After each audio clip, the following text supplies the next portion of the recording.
con ở kiaថ្ងៃនេះយើងចូលវីដេអូថ្មីជាមួយនឹងការដកលេខចំនួន2ខ្ទង់តាមសន្យាចាលើកមកខាត់ពេលយូរតាយើងចាប់ផ្ដើមរៀនដកលេខចំនួន2ខ្ទង់ជាមួយនឹងគ្រូទាំងអស់គ្នាឧទាហរណ៍លេខ45យ៉ាសំទោ45ដកនឹង4នៅអ្នកគ្រូឧទាហរណ៍2ខ្ទង់ដក1ខ្ទង់សាក់ឲ្យកូនរៀនសិនណាចាតើស្មើប៉ុន្មានយើងរៀបលេខគឺយើងរៀបបែបហ្នឹងណាចាថងខាងក្រោមយើងមាន1ខ្ទង់មិនណាខ្ទង់រាយយើងដាក់ក្រឹមលេខខ្ទង់រាយ10ដាក់ខ្ទង់ក្រឹមខ្ទង់10មានន័យថានេះ2ខ្ទង់ចឹងគឺខ្ទង់10រយ10រយលើកយើងចាប់ផ្ដើមដកទាំងអស់គ្នាតាយើងដកពីខាងឆ្វេងមកខាងស្ដាំអញ្ចឹងមានន័យថាយើងដកពីខាងខ្ទង់រាយទៅចាលើ5ដក4នៅសល់ប៉ុន្មានអញ្ចឹងយើងអាចប្រើជាដៃទៅ5យើងដក1ចេញនៅសល់ដក4ចេញនៅសល់ប៉ុន្មានចាអញ្ចឹង5ដក4ចេញនៅសល់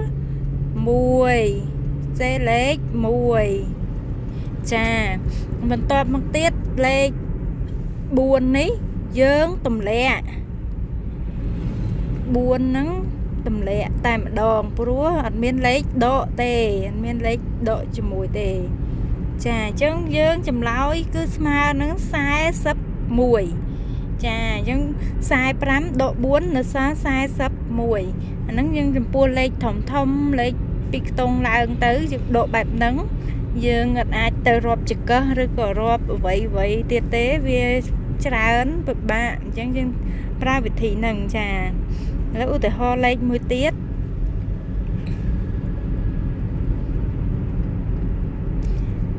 លេខ24ដក13យ៉ាងនេះលេខ2ខ្ទង់ទាំងលើទាំងក្រោមខ្ទង់យើងដាក់បែបហ្នឹងតោះសំទប់ហើយគូរៀងវាចាឥឡូវយើងដកទៅ24ដក13អញ្ចឹងយើងដកពីខាងឆ្វេងមកខាងស្ដាំដូចគ្នា24 4ដក3 4នេះដក3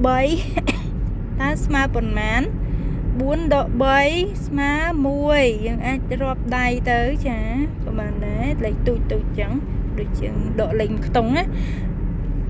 2ដក1នៅសល់ប្រមាណ2ដក1ចេញនៅសល់1ចាអញ្ចឹងលេខ2ខ្ទង់ដែលលេខ24ដកលេខ13នេះគឺស្មើនឹងលេខ11ស្មើនឹង11ចាឥឡូវអ្នកគ្រូឧទាហរណ៍ឲ្យលេខមួយទៀតអញ្ចឹងវិធីដកលេខគឺដកបែបហ្នឹងណាចាឥឡូវចាប់ផ្ដើមលេខ44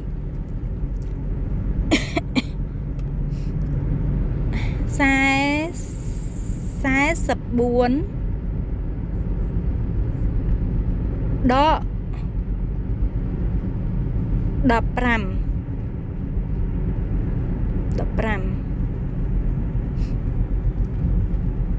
ស្មើប៉ុន្មានឥឡូវចាប់ផ្ដើមលេខដកពីឆ្វេងទៅស្ដាំដូចគ្នា44ដក15ដក15នេះអញ្ចឹងលេខដកពីឆ្វេងទៅស្ដាំ4ដក5ស្មើប៉ុន្មានអញ្ចឹង4នេះធំជាងលេខ5យើងអត់អាចដកបានទេអញ្ចឹងយើងខ្ចីលេខខាងបន្ទាប់មុខពីលេខ4ហ្នឹងចាយើងខ្ចីលេខខាងស្ដាំដៃសំទោសខ្ចីលេខខាងឆ្វេងយើងដកពីស្ដាំទៅឆ្វេងយើង4ខ្ចី1នៅសល់3សល់3អញ្ចឹងអានេះ10វាឡើង10បូកនឹង4នេះយើងដល់14អញ្ចឹងយើងត្រូវតម្លើងអានេះឡើង4ដែរសំទោស4អញ្ចឹង14ដក5ចេញនៅសល់ប្រមាណយើងអាចរាប់ដៃរាប់ជើងបានហើយ14ដក5ចេញ នៅសល់9ចាអញ្ចឹងអាហ្នឹងគេតម្លើងបែបហ្នឹងយើងខ្ចីមកនេះតម្លើងបាន10បូកជាមួយនឹងលេខចំនួននៅខាងក្រោមហ្នឹងទៅបាន14និង14ដក5យកតែម្ដងបាន9បន្ទាប់មកទៀត3នេះយើងខ្ចី1ហើយនៅសល់3នៅសល់3គឺ3ដក1ស្រួលទេគឺស្មើ2ចាអញ្ចឹងមានន័យថា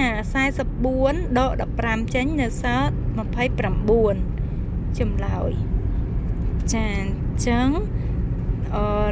ប្រហែលវិធីដកនេះគឺមានបែបនេះអានេះគឺរឿងពិបាកជាងមុនតិចទៀតដោយសារតែមានការខ្ចីមានអីចឹងណាចាអញ្ចឹងគ្រូឧទាហរណ៍អាការខ្ចីនឹងឲ្យមួយលេខទៀតវីដេអូនេះរៀងវែងបន្តិចហើយដើម្បីកាន់តែច្បាស់លើលេខ30ចុះដកនឹង9ដល់មកលេខបានហើយចាអញ្ចឹង0ដក9កើតអត់0តូចជាងលេខ9អញ្ចឹងយើងដកកើតទេយើងខ្ចីពីលេខ3អញ្ចឹង3នេះនៅសល់2អញ្ចឹងតម្លើងមកខាងនេះបាន10បូកជាមួយនឹងលេខនេះគឺអត់បានទេមានន័យថាយើងខ្ចីខាងឆ្វេងដៃហើយយើងតម្លើងនេះបាន10បូកជាមួយនឹងលេខខ្ទង់នេះអានោះឧទាហរណ៍លេខ1យើងត្រូវស្មើនឹង11តែនេះ0អញ្ចឹង10ហ្នឹងនៅសល់តែ10ដដែលអញ្ចឹង10ដក9ចេញនៅសល់ប្រមាណ10ដក9ចេញស្រួលទេគឺនៅសល់1 2ដែលយើងខ្ចីមិញហ្នឹងសល់2ហ្នឹង2ទម្លាក់យកតែម្ដងព្រោះនៅទីនេះអត់មានលេខទេនៅនេះអត់មានលេខអញ្ចឹងយើងទម្លាក់លេខ2ចុះមកក្រោមតែម្ដងចាអញ្ចឹងយើង30ដក9ចេញនៅសល់យើងបាន21អញ្ចឹងដែលហ្នឹងគឺបែបហ្នឹងចាអរគុណច្រើនលើវីដេអូហ្នឹងមានតែប៉ុណ្្នឹងសិនទៅចាំជួបជាមួយនឹងគ្រូវីដេអូថ្មីទៀតបាយបាយ